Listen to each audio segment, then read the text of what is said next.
Spektakel, denn alle kommen, weil es abgeht. Das ist ne riesengroße Party. Reißt die Arme in den Himmel und streckt sie über den Kopf. Mann, wir sind erst am Ziel, wenn der Schweiß von der Decke tropft. Die Wände schwitzen, alles trinkt, alles was wir lieben. Wir lassen uns das gottverdammte Feiern nicht verbieten. Wie ein kranker Haufen brauchen wir uns Atzen, lasst es krachen. Die Spießer sind geschockt und packen ganz schnell ihre Sachen. Wir lassen uns nicht verarschen, wir tanzen und wir toben. Hebt die Hände nach oben und dann lasst uns Disco proben.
Schockt uns Dr. Rock, wir baden in der Menge, darauf hab ich Bock. Voll normal, wir feiern mit, ich fass mir auch mal in den Schritt. Breakdance oder Atzentanz, wir tanzen heute den Pogo-Hit. Disco, Pogo, Atzen, Logo, Atzen-Style ist Disco, Pogo. Atzen rasten nicht am Tag, sie feiern mit dem Atzen-Logo. Schubsen, drücken, hüpfen, springen, rauchen, saufen, tanzen, Pogo. Atzen-Party, Dingerling, Atzen-Party, Dingerling. Disco, Pogo, Dingerlingerling, Dingerlingerling.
Skirenn og skøyteløp, utvinner olje fra kilder i kjølig strøk.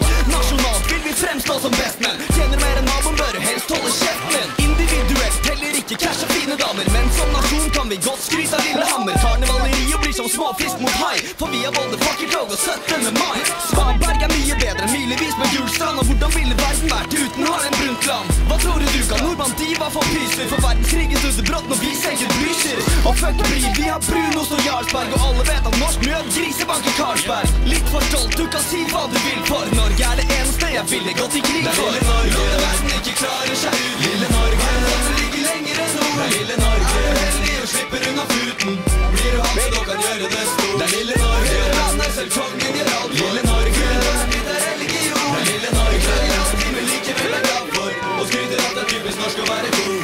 Å være vikinger sier ikke rent lite, og sier noen bjørn, der ligger det helt stille. Veldig bra, Markus! Vi Ingen har ros meg i køen, hvem trenger paven? Og verden sto stille da og var brakkstaven. En julebordkultur som man ikke viker fra. Drikke mer enn oss fyr som å hoppe etter Wirkola. Bry meg heller ikke hvem du er eller hvem du kjenner. For Matt Dillon og Robbie Williams er Norges venner. Du skal ikke tro du er noe, du kan ikke lære oss noe. Æda, janteloven er noe gjær.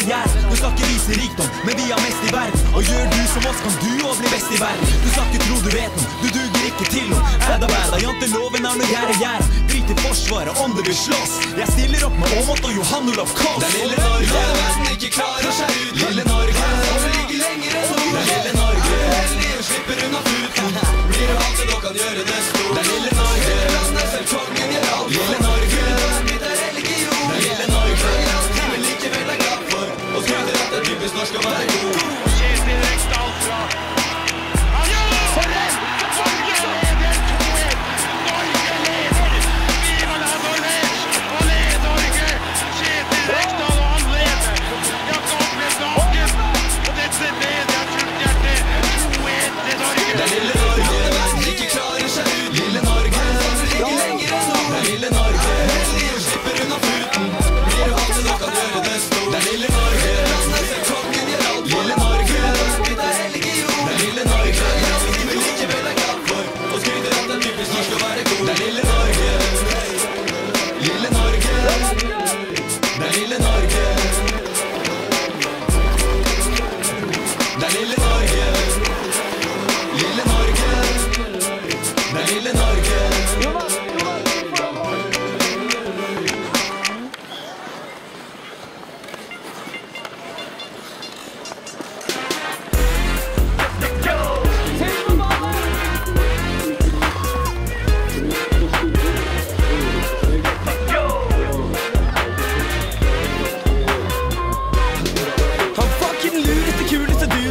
Var naturlig brun med den smootheste huden. Han var ikke young nok under capen av den piggsveis. Hadde ikke fatt abonnement på king size. Han var like lite real som et eventyr. Ville holde det nede som en hengemyr. Hadde LA tattis i fjeset og prøvde alt for å virke som en farlig fyr.